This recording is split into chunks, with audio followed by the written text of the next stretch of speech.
Hi everyone, welcome to the Quantum Bridge, and we have John with us again today. Welcome back, John. How are you doing? They're very good, thanks. Thanks for having me again. That's all right. You're welcome. Really good response last time. So let's see what Casper's got in store in terms of questioning and things. See if I can make it fall off a cliff this time for you. Anyway, yeah, as Gary said, thank you, Gary. Nice of you to do the intro for me. And yeah, John, lovely to see you again. Thank you for the last time being so open and taking us through to, I think it was pretty much to your late teens. And the great thing that I really liked about it, particularly for our channel, is although, of course, BMX is an area that may or may not have some resonance with our audience. It might do, it might not. But definitely the fact that you are another person that we've got on who, one, is willing to be very open, which is incredibly important to us. But the second thing is really that it's about people who've found their own way and taken their own path and had the strength to do that. And then by doing that means the last few years certainly have probably been less of a difficult time to navigate, albeit difficult at times. So maybe we can just pick up, John, give me a sense, or both Gary and I and the audience, of how you felt since doing the last one. Anything that sort of comes to mind out of that. But probably most importantly, we'd got to a position where you were pretty much becoming your own person. Sort of school was behind you. Life was coming at you.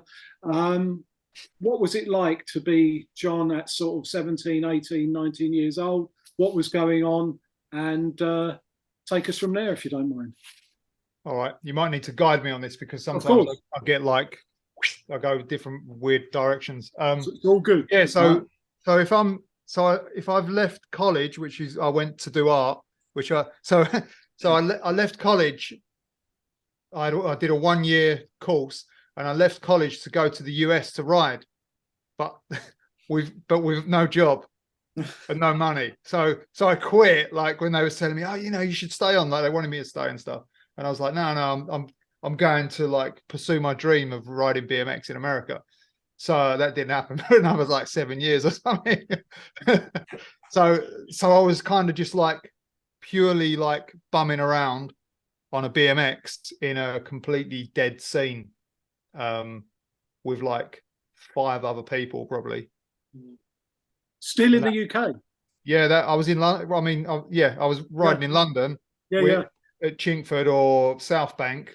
And there's literally like a handful of people then rode. This is like 88. This is 88, no, 89 probably, maybe summer of 88. Then that was the sort of time when that was a couple of years after, I think. Yeah, wonderful piece of artwork. Not long after that, I'll pick that up again later. Okay, let's jump back for a second then, because I don't think I've got my chronology there quite right. So I think where we left off last time was you were out of school. You had or hadn't done your exam, but anyway, you didn't care anyway. Yeah. You were out of that, probably not getting quite so much grief from your parents, or gradually not. So what happened post leaving school itself? What's that gap, and then the college bit, and then we can talk about when you finally made it to the States. So that's a really nice chunk of time, maybe 7 to 10 years across that. So what happened immediately after leaving school? I just went. I rode BMX. Where it was like so when I got to 16, like not that my parents ever gave me any grief or anything, but they were just parents, and that they want what's good for their kids, don't they? Same as me, like. Well, you want what's good for your child, don't you? And this was such a non-existent thing that they just thought it was kind of a waste of time. I didn't need to designate that much time to it, but that is all I wanted to do. So this is kind of my mindset through much of my life. Now looking back, I know that that's what my mindset is, that just like, don't listen to what, if someone's going to tell you, no, this is a waste of time, I'm going to do it. Not because they're telling me it's a waste of time, but just that's what I want to pursue. So I pursued that, and I met, like, when I was 16, I was free. Like they didn't no longer legally have much control over me. Not that they were strict or anything. They were really nice to me. But that was me off the leash. You know, I knew everything. I knew better than what they did. I knew better than what anyone else of their age did. I just knew everything, you know. I knew how it was done, and this is what I was going to do. But there was nothing to achieve. All it was to achieve was to go out, hang out with your friends, and ride BMX. That was it. Okay. So it seems okay in many ways, you know. it's just simple, yeah. So, but if this was your kid, you would be like, man, you got to do something else. Especially not, you know, we're taking it back to a time when it was non-existent, pretty much. So you definitely would think that. But yeah, so that was me. I was off and I was free, and I was out weekends. I was out in the weeks. I was out at night. I didn't go back home much, and I was just out. Yeah, just out and doing what people what I need to understand. This is said too much, I know, but I'm just going to put it in for a second, right? Maybe we want to get it out of the video, but everybody does say this. I'm still going to say that at that time, it's not like you could turn around and post your pictures or videos straight to a social platform and get an Instagram following or anything else. Whereas actually legitimately now, right, we're saying this in 2023, legitimately now, somebody like yourself with a lot of charisma, good guy, doing some fairly interesting stuff, you know, for a group of people, certainly would have liked it. There was no way to market it, make money from it and whatever, unless you got picked up by a big brand sponsor. Is that, am I right in saying there was no big brand sponsors? Right. Okay. There was the best. So the best you could do at that point in time was you might get your picture in a magazine, and that's it. And that's like so. So my first picture in a magazine, 1990. I was in the mag. I was like, wow, like what? Like I've always wanted to be in a mag. Like all my BMX heroes were in mags. And all the like many of my friends who I really like looked up to were all in magazines. And then you're in the mag and you're like, oh, well, I'm in the mag. This is amazing. Nothing. It's like nothing comes of it whatsoever. Like you just think that a few more people might know you. That's it. That's all. So then you get in the mag, and that's it. There's nothing to be gained from that. It's weird, yeah. Like looking back now and talking about it now is like very weird, but that's what people did. They was into it, you know. Yeah, that was the target, wasn't it? To get in a magazine. And yet now thinking about it, you know, you get a whole load of images out there, a couple of them go viral, you know, you're doing something interesting, saying something interesting. It could mean you've got tons of followers, you could monetize it and whatever. Then it was just, wow, I've made it. What does it mean? Nothing. Yeah, nothing, absolutely nothing. Yeah. But it's quite nice for you, like, because you're not putting it on out yourself. So somebody else has taken that photo, looked at that photo and thought, oh, this is like of standard to go in print with the rest of the riders that you've always looked at and thought were cool, and some others that were new as well. So at least like you had that sort of, it was almost like a sort of legitimacy kind of thing. I like the correlation, John, actually. I know that we've spoken sort of off recording time about Dorian, for example, right?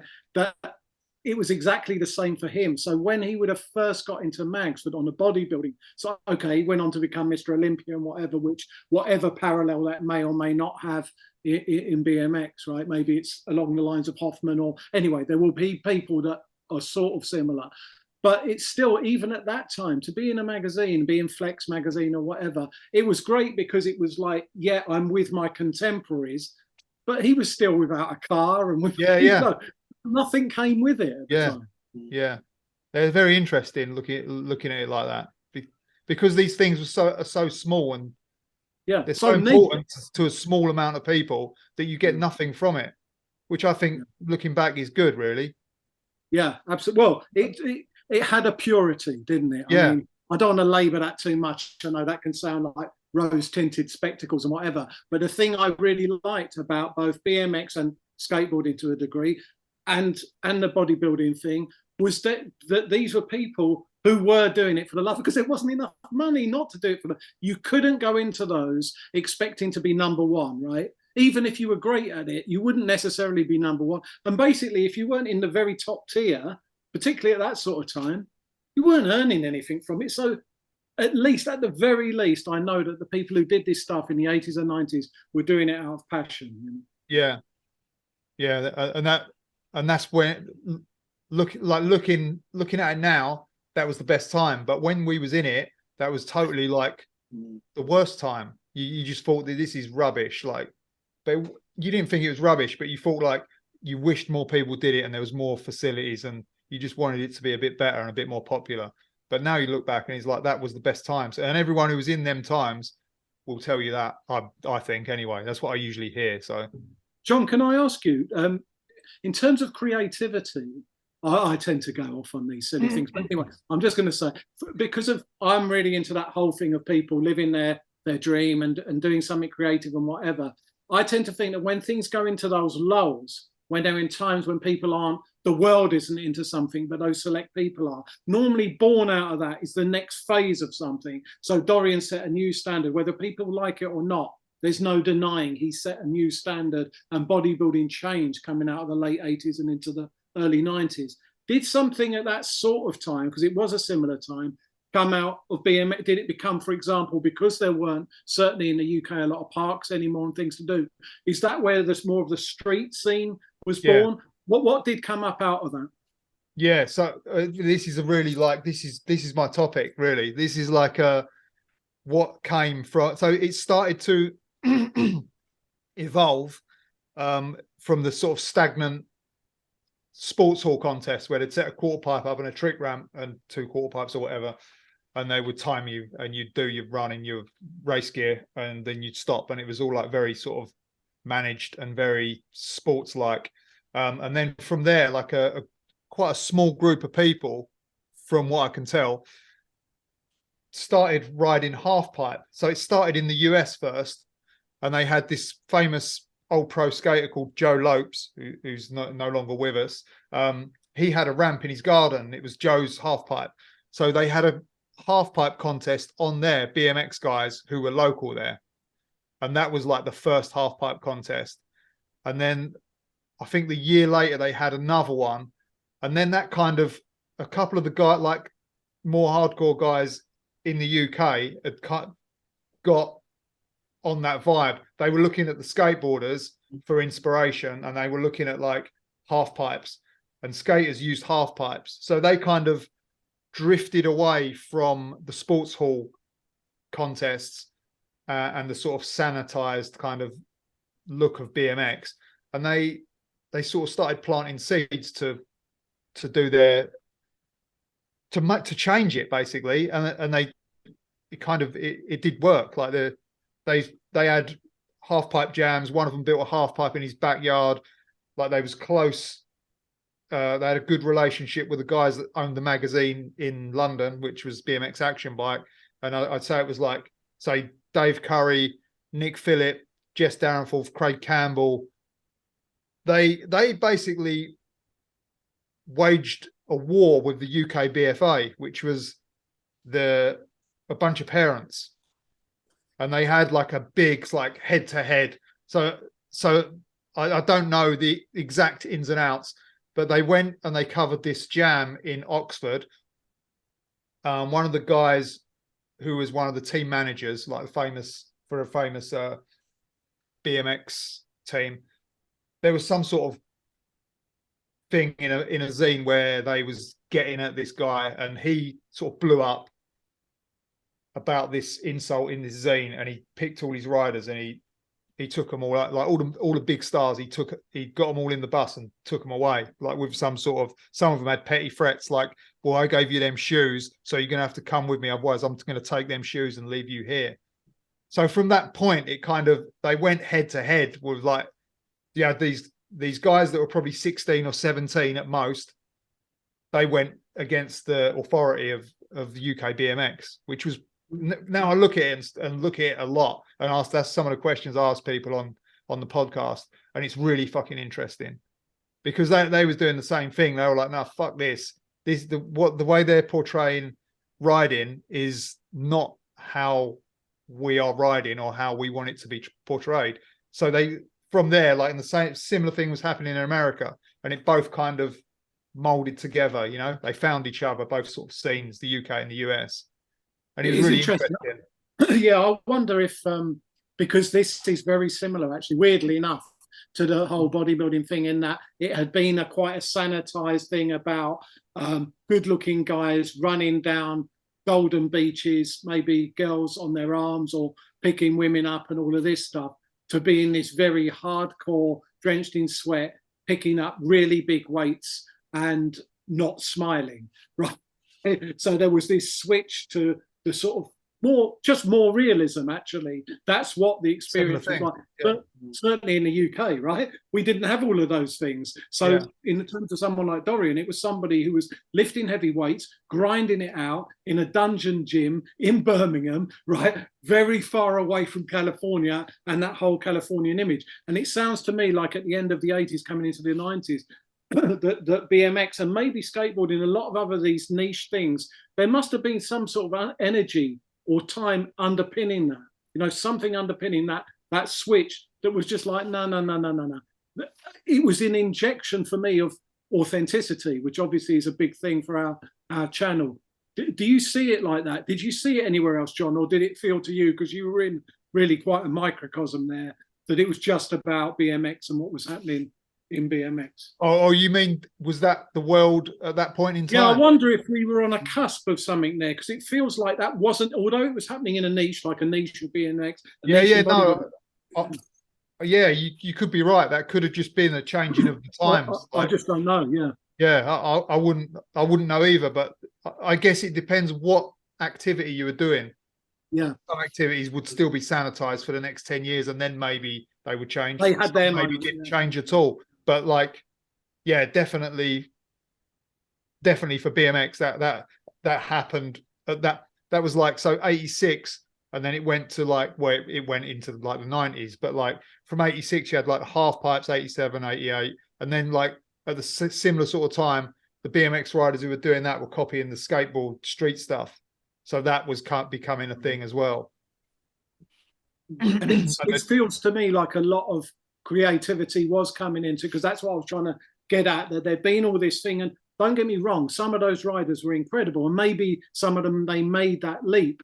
But one, it feels like a sort of new generational thing. But it was also a thing of, look, if you take all this stuff away from us, or you lot are giving, these older people are giving us something to do, we'll find another way, which is an inevitable thing every cycle anyway.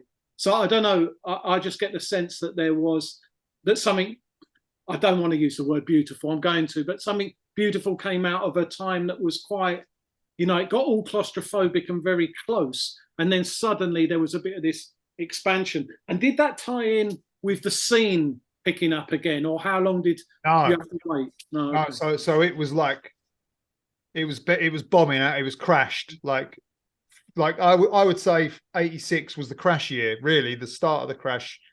And then it got worse in 87, then it got worse in 88, and then 89 was just, there was no one. 90, there was no one. 91, there was virtually no one. So like, it went, that was the start of it, for sure.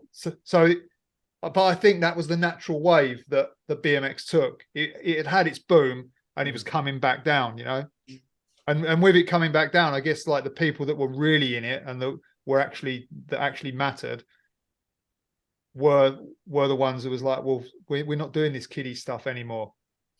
We're going to do our own thing.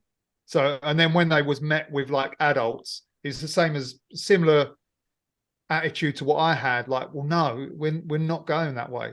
Yeah. So we're going to go against it. Yeah.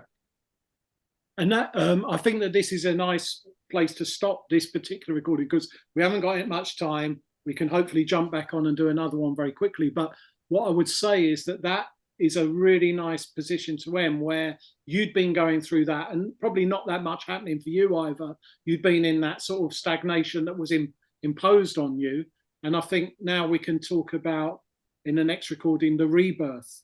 What came out of that, how it happened, and how different that was, and that whole cycle, whether that then lasted another 10 years, 15 years, you'll tell us whether or not that's still going on, John.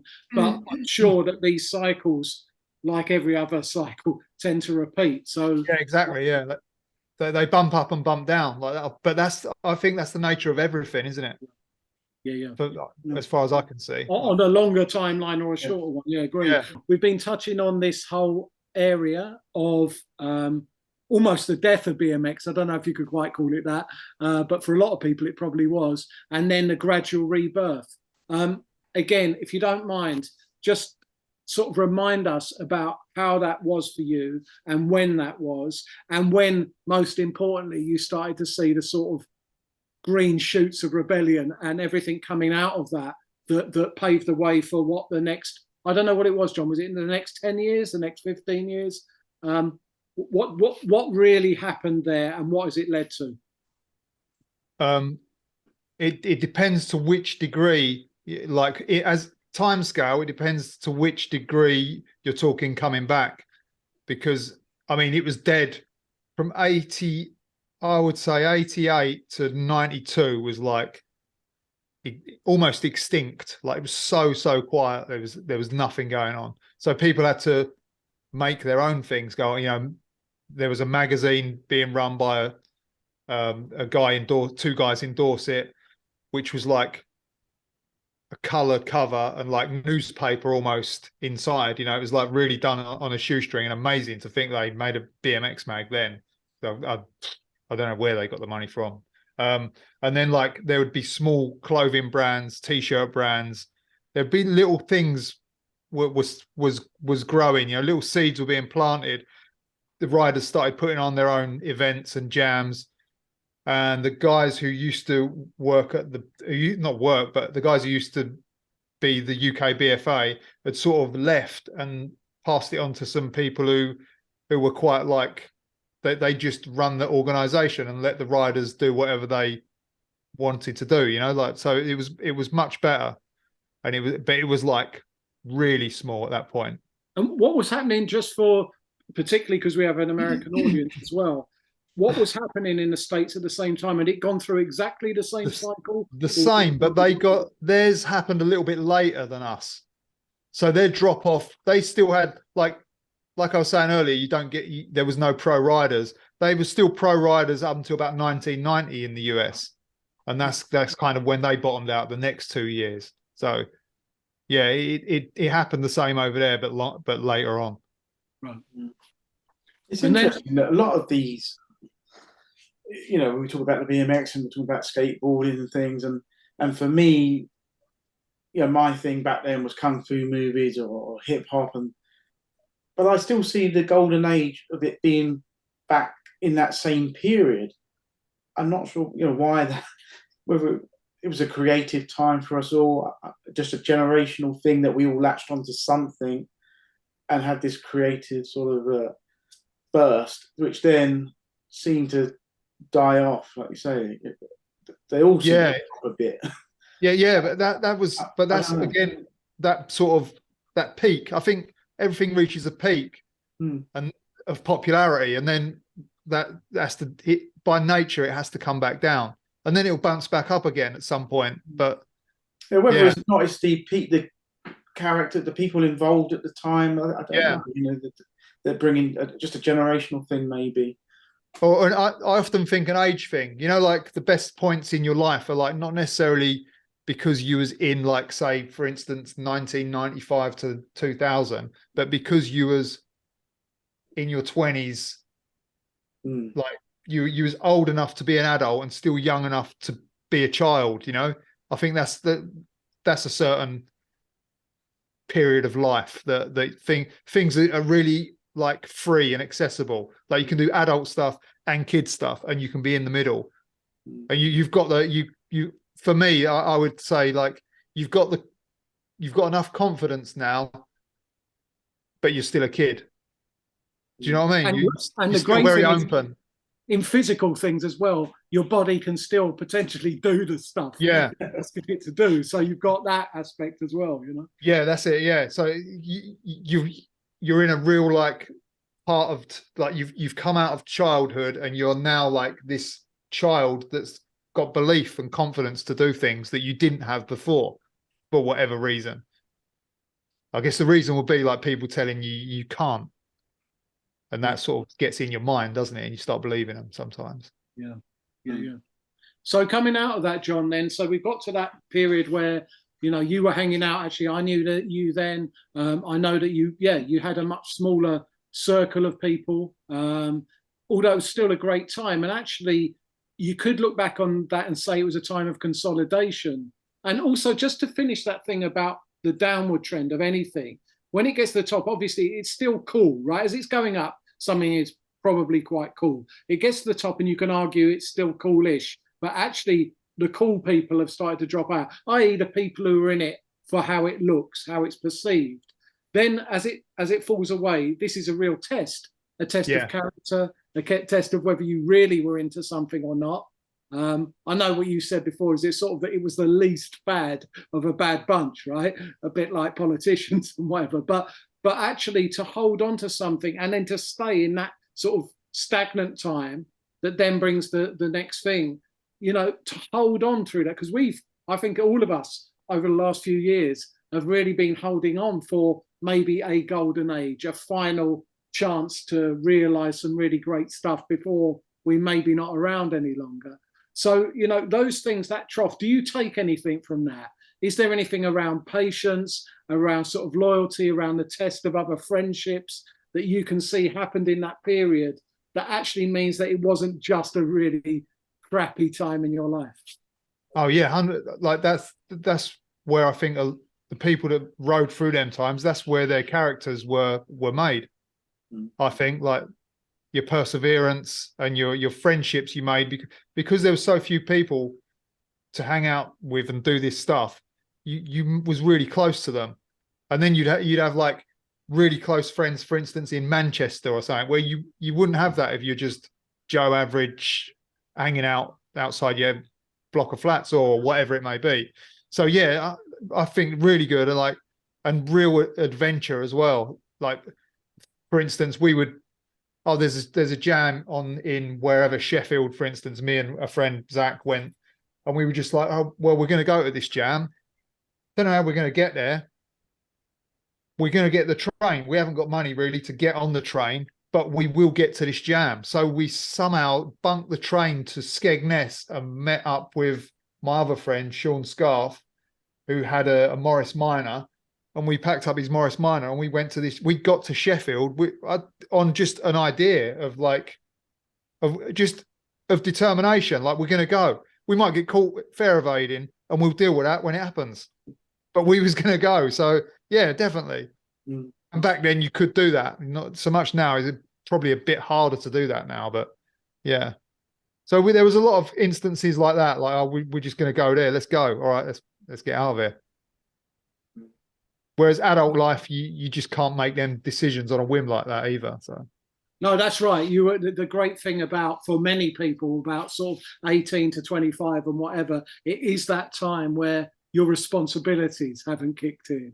So you can do exactly what you want. And also at that time, you're building your own will, which is something that is incredibly important to take through your life. And again, coming back to the last few years, has been a real, it's been a test of a lot of people's will to stay authentic and to be themselves in the face of an onslaught, which you've seen, and we all have, in microcosms and in parts of our lives, but I don't think we've ever even thought it could happen. Maybe some of us have thought it could happen, but not expected necessarily. Yeah. No, I would agree with that. People didn't think it could happen. And well, if you'd have said that, for instance, go back in time 6 months before that did happen, if you'd have said that to the people that you knew, even the people that are on the same wavelength as you, they would have said, they could never do that. I'm sure I would be one of them people who say they could never do that. Like, that they wouldn't pull it off. But then saying that, did they pull it off? Yeah. Because to me, I don't think they did. But they tried, They tried hard. But they didn't put that to me, that's not, it didn't work. There was still too many people that said, nah, we're not doing it.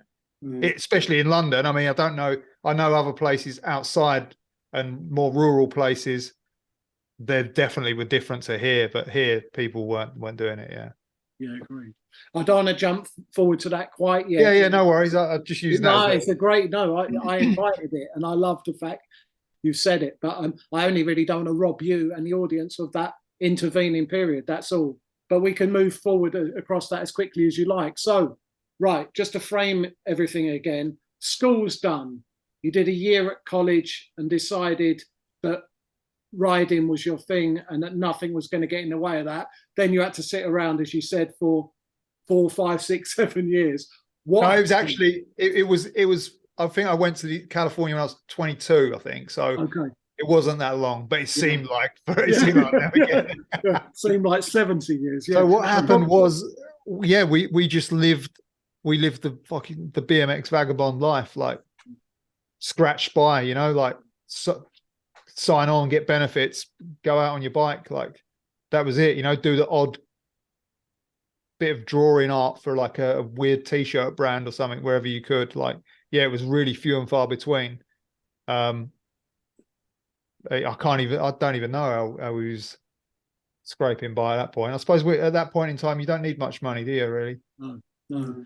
I mean, from my memory of you then, you were living on sweets, you were staying at people's houses, you were riding your bike, you were into wrestling, beans on toast, and cups of tea and Vans. And that was, to me, your life, you know. Yeah, that's it, yeah. And the funniest thing is, I was doing things that brought in money, right? So I was doing various things. I was either at university or then straight into a job. And yet, despite the fact I actually made quite good money quite quickly, I was envious of your lifestyle because I knew that was actually more authentic. Because I didn't want to be doing those things at university. They never really delivered on their promise to me because I didn't really want to be there. I certainly didn't want to be stuck in an office at 22 years old, 5 days a week, which I was, right? While the sun was out and I knew that there were people out there doing the stuff they loved. So it's funny that really did show that disparity between having what people would aspire to, or you're making a bit of money, you can go and do what you want. Well, I can't because I'm working 5 days a week and at the weekend I'm knackered. Yeah. I'm too tired to really do anything much. And even I'm in my 20s and in a fit and in a good shape, right? I still couldn't do much. And yet, okay, you were getting by on a shoestring, but at the same time, I think you were having a lot more life experience, which to me at least was incredibly valuable. You don't look back and think that you missed out, do you, John, on any of that? No, but I think that like what you say, like it didn't deliver on its promises, like all that stuff, but like there was no promise of what we were doing. There was nothing. There was no aim. We couldn't even say, like, if we were saying, oh, eventually we're going to do this, there was nothing. So we were just like living from weekend to weekend, basically. It's pretty weird, yeah. And there's no guarantees that like you would have even become a functioning adult from doing that stuff. You might have just been like, you might have been just a homeless, like alcoholic, regardless. Well, yeah, I mean, that's a great point. It was one step away, other than your dream and your passion. And I'm not saying your dream of being a millionaire BMX guy, right? I'm just saying, other than the dream of doing what you wanted to do and continuing to do your passion, you were only one step away from effectively a vagrant of some kind. Yeah, almost, yeah. And so you say you have, and then you also say like you was too tired to do anything, but you had money to do it in case you did do it. Yeah. We didn't. But somehow we didn't want to do anything. No, so that's it was right. a good job. I don't know. I think that was a good job, really. I suppose I'm in between you guys somewhere, but I do lean more to John's lifestyle than where Casper was. But I don't know. There was that period where you didn't want to give up on your dreams, you know, but you're kind of forced. Well, I need a wage, or there's that dilemma at that age where you still, like I say, you're getting older. So those dreams are kind of slipping away. Sometimes you're like, I'm going to have to give in, but I don't want to give my energy to this system that I don't believe in. And that's that sort of dilemma and trap, really. Yeah. And then that's when I ended up in just sort of mundane jobs, really, because I always had the dream of something bigger, something greater, you know. Yeah, of course, yeah. But I don't see it as necessarily giving in now. But I would have. I'm exactly with you on that. Like that back then, I would have been like, "Fuck, I'm not doing that." Like, yeah, basically, yeah. but you kind of, if you had the sort of adult viewpoint and wisdom that you've got now, it's not giving in, is it? It's like almost it's making you a better person because you want to. I've got this thing where I think that you have to do many things that you don't want to do to be a complete person and to be content, because if you don't do the things that you really don't want to do, the things that you do want to do don't really become things that you do want to do anymore. They just become things that you do. I don't know if I'm wording that right, but no, absolutely. I really like that. Like there's not a reward in just bumming around like now. There's no reward for me to just be like, right, I've say for instance, I've won however many £1,000,000 and now I can do absolutely nothing. I just think, and I took that route of doing nothing and just going out on my bike whenever I wanted to go out, or whatever time I wanted to do whatever, building the biggest new skate park that I wanted. Or it's just, I think it would dwindle and just be completely like lifeless. It wouldn't work. You need things. You need to be challenged of the mind and the body. That's my theory on it. I think that's a great thing, and I just hope if we do have any younger audience watching us, that they take something from that. In that, you got to understand that all three of us were in our own ways pretty rebellious at 18 to 22, that sort of time, right? We didn't want to be told by anybody what to do. We thought we knew everything and whatever. And I'm sure that is, again, a generation. That's the norm, yeah. Yeah, that's fine. But just to say to those people now, that bit that you've both touched on and that you've just spoken about, John, of sort of finding the gold, the treasure in the mundanity, in the drudgery, because of that friction, and because then you have the difference between that part of your life that you love, whether that be going out on a bike or whatever you want to do, the passion bit, and the other bit that actually, sadly, I don't want to break it to our younger viewers, but that is where the gold is. That's the beauty of it. Because without those two sides to the coin, if you just have all the one side, it's sort of a slippery slope. It's going to take you ultimately nowhere. Yeah, but that's really, I think it did take me nowhere, to be honest. Like, I would have been better off flexing to one of the suggestions that someone might have had. But because the people with the suggestions were just grown-ups, they wasn't, they're not like somebody now who's like 50 or whatever, and still you can relate to like a 20-year-old. It'd be like, look, no one's ever told you this before, but maybe you should try doing this, or it's more flexible, and I think I would have benefited from that without a doubt. But there was no one that I was going to listen to at that point in time, because they were all sort of so generationally different. Yeah, I think that has, hopefully at least, that has melted somewhat.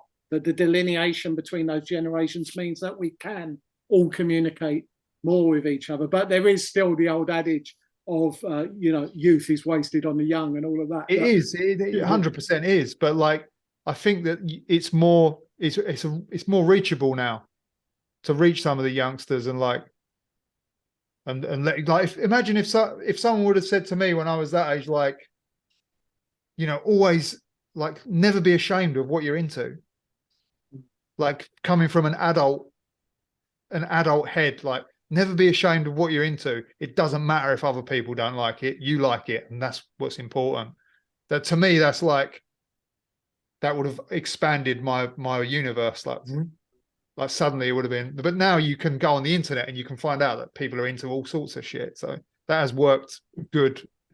That's good for some stuff like that. Like, people in a weird village that might think they're the only people that like this one activity, however strange it may be, can now go on the internet and find 200 other people that also like it, Yeah, or they can post their village and find that 84 million people love the type of fishing technique that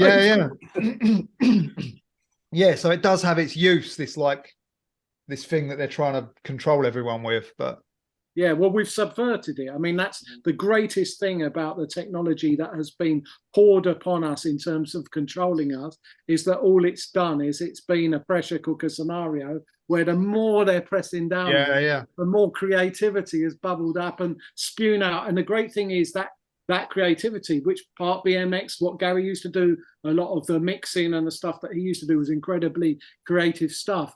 There's so many outlets for that. Now they can't control all of them. It's like you could say that with, this system is a bit like a hydra with many heads. Well, forget about how many heads they've got. We've got millions of them now. Yeah, no, I'm with you. Yeah, and that's one of the things I tell one of my friends quite often, who's like a bit doom and gloom. I'm like, the more that action that you push down on something, the more force is coming back.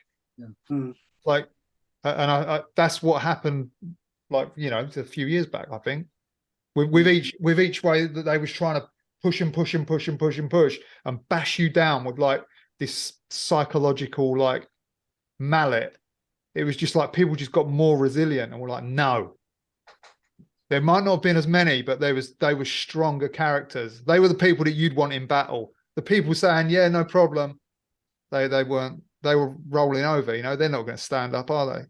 Well, what we're now seeing, interestingly, I love that analogy because, of course, we saw that, we lived through it, and we were like, what's going on with this 80% of people out there or whatever it was? But actually what we're now seeing is because and Gary's very good at describing this, because they took these certain paths that meant that they were going to continue to encounter that resistance because they hadn't pushed back early enough.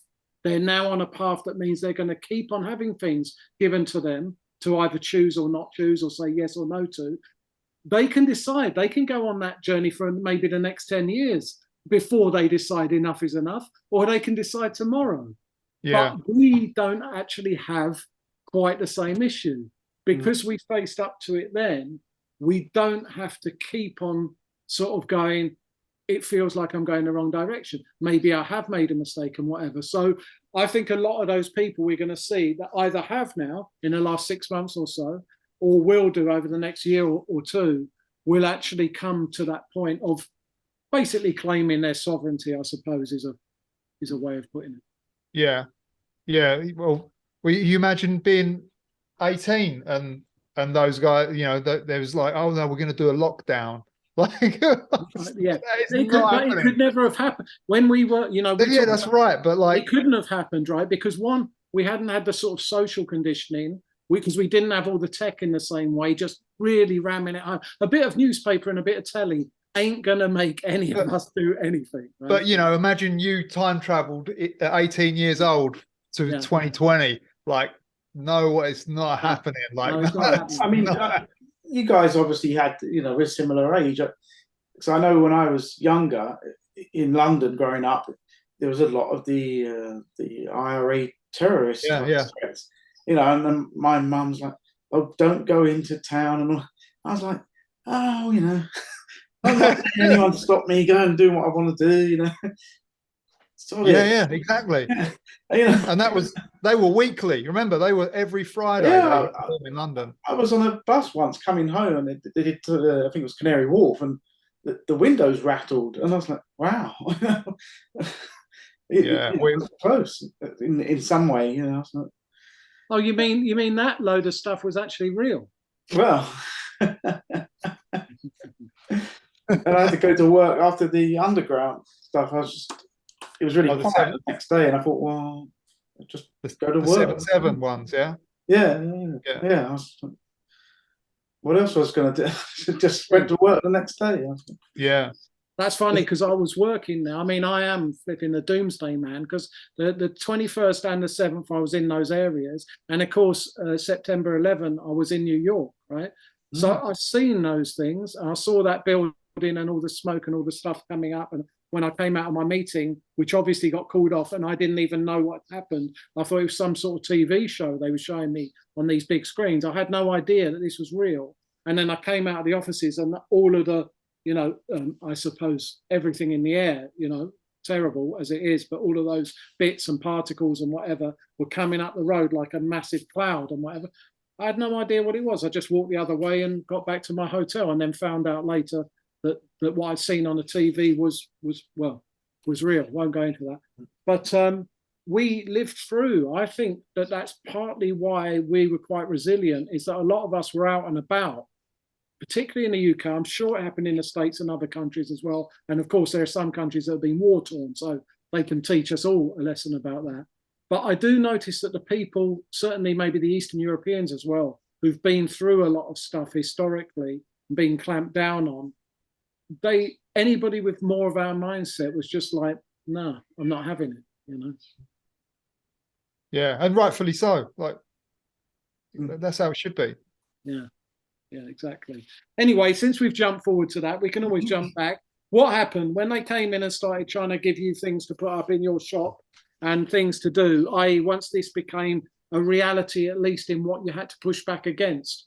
John, how did you feel? Did you just think this can't last? Did you buy into the idea that this could be a few weeks and suddenly we're out of this and it's no, I was telling people this ain't a few weeks, like this is years. Because I knew from the oversell and the previous stuff, like this is what made me. I've seen it before. We've seen other stuff that's like that's not really, you know, you want to go to war with Iraq and whatever. It was Iraq, and it was the other one they went. you know, they said they blamed the when you was in New York on the the WMDs and everything. Iran. Yeah, that's right. Yes. Yeah.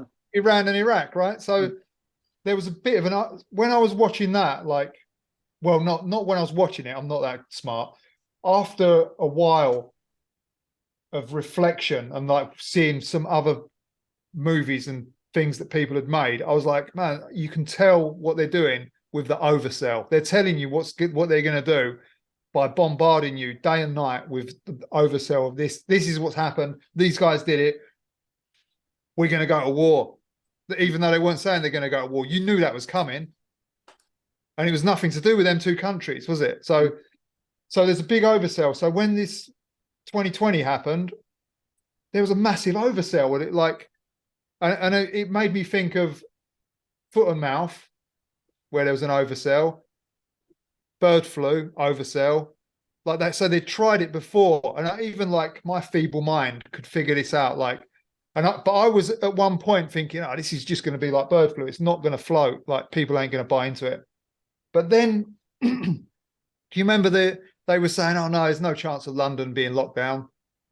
And I was kind of like, I was telling people on the phone, like people I work with, no, they've even said they're not going to do it. Stupidly not realizing that nothing anyone said was complete bullshit. Like, so at this point in time, they're saying they're not going to lock anything down. All the posters and all the propaganda had been printed already. So that was already, like, they knew that was going to happen weeks in advance. So when that oversell started, when we got into it, like 2 or 3 weeks, and it was like, oh, actually, we're going to do another 3 weeks. I was like, this is not, that was it. I knew straight away, like once it's got extended and then got extended again and then got extended again, I was like, well, this is not a short-term thing. Yeah, you're right. It was very easy to tell. We also saw this, I think Afghanistan may have been the other country, by the way, mate. I think sorry. Iraq, Afghanistan. Then we had the thing with Syria, where again, that sort of seemed to be a trial run for what we've seen very recently as well. And I'm not disparaging any of these things. And the fact that people are killed and displaced, this is all horrendous.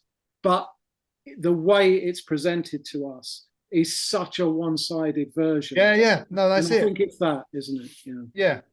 Yeah, it's that we're going to take care of you by going and killing a load of people. Like, that's that example, you know.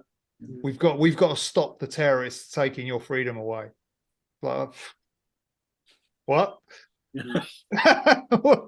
Let me just repeat that one. Yeah, like no way. So yeah, and that was the 2020. The whole thing, wasn't it? Was all the posters. There's still posters up here, big banners on lampposts and stuff, hands, face, space, and all that rubbish, like just complete bullshit, you know, now even proved to be garbage.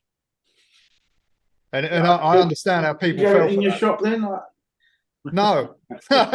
so yeah, sorry. So I've got sidetracked. So they came. So at this point in time, this was the end of summer 2020. I was really angry, like, because of all this stuff going on. I was like, just like completely I could see through it. Like this was I look out the window, it's just normal. There's nothing going, there's nothing going on. I use my eyes. It's all just normal out there. So there's shops that are saying you've got to have a mask, you've got to keep this amount of space between you. What else was it? Oh, wash your hands, like all this. And there was a lot of people that came into the shop that were really like, what a load of shit this is. Like they couldn't believe it. So one day I've got no stickers, I've got no posters, I've got nothing. If you looked at my shop, it was just like the only one on the street other than the health food shop opposite, which is quite like good as well. But I think even they had sanitizers, and they didn't ask people to wear masks, but people wore masks in there. So I had nothing. Door was open.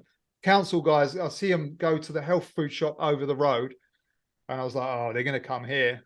And I've got not one thing. Like, so I was like, well, I don't care. I'm ready for it. I'm really ready for these people. So they came into the shop whilst I was speaking to an old friend who I hadn't seen for years. And they had both had masks on with like iPads, and they were like having a look and tapping these iPads. And they said, oh yeah, we're from, I can't remember the exact group they were from, but they were from Hackney Council, and we're here to prevent the COVID spread of blah, blah, blah, blah, blah, blah. He's telling me this stuff. And I was like looking at him, and I was just like already like boiling up already. And I was just like, no, man, we're good, thanks. And he sort of didn't know what to say, sort of was took back for a minute. He's like, obviously, this is the first time that anyone said this to him. So he sort of didn't know what to say, and he looked, and he was like, his eyes wandered about a bit, and he went, oh, no, it's not about being all right. We're here to make sure that you're following all the regular, some speech he gave me. And I was like, no, we're good. We're okay, thank you.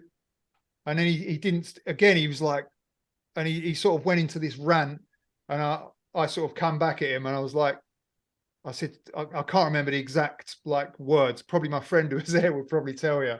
But I said, look, you've come into my shop. This is private property. I was like, you can't just wander in here and expect me to talk to you.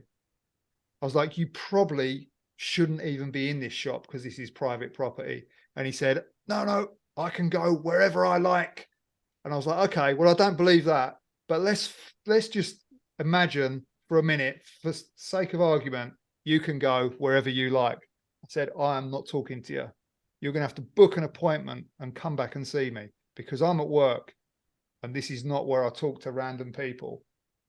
So he's like, okay, we'll be in touch. And he walked out. And I was like, when they left, my friend was like really happy and like, oh, it's great to see you haven't lost that that side of you.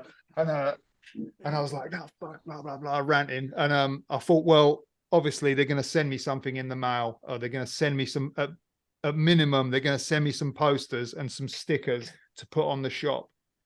And I'd never heard nothing back again. And that to me just was like, that told me how serious it really was, you know? You can't even be bothered to return, like to even get in contact from this person. So yeah, I just think that they never had that response, and they just didn't know what to do. Yeah, and they had sent you some stuff prior to that, hadn't they, to put up? Oh yeah.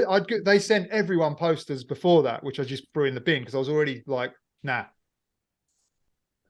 Because for a long time before, like when this was happening at first, I just used to function with the shop at the door being closed so people couldn't get in. So then after I'd had a visit from those guys, I went back to this being like closing the door so that I had to open it for people, just thinking, well, they're going to send someone, something's going to happen. And yeah, nothing. I wouldn't, if they come back, I just wouldn't have let them in. I'd have said, no, you've got to contact me by mail or something, you know? Look, how few people in each city or town it would have taken, right, to do these very simple things. Yeah, no. To comply. and it wasn't been over in a way. Yeah. And it wasn't like intimidating in any way, like at all. It was just like, no, man, we're not doing it. He's look outside. There's nothing going on. This is a show. Like, come on, get to grip with yourself. Like, and then when I was looking at on Instagram at like other shops who is also they were really raging against it. They were like, they was not doing nothing. They were promoting the fact that you should not close your shop. Like there was quite a few accounts that I followed. I was like, yes, these are my people. You know. Well, we've totally digressed, but it was brilliant. And I think YouTube. I wish I could remember it word for word, because it was quite like it was a good verbal joust, and they kind of lost. Well, they lost, yeah.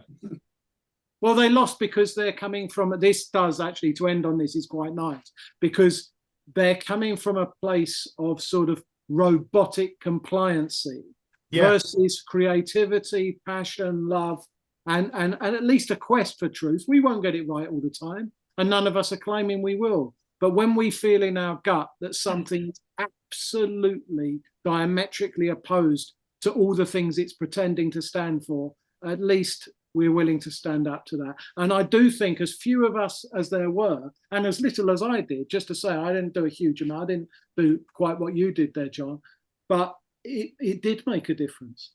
All these people who said that, what am I meant to do? It's just me and whatever. What we did prove and see coming out of this is it did make a difference, the individuals. Yeah. And now everyone's like vindicated, really. You had that thought, so. Yeah, exactly. All right, mate. Listen, we'll catch up and finish your life story another time. But that was fantastic. Thank you very much, Thank mate. you. Cheers, guys. See you in a bit. See you later, mate. Bye-bye.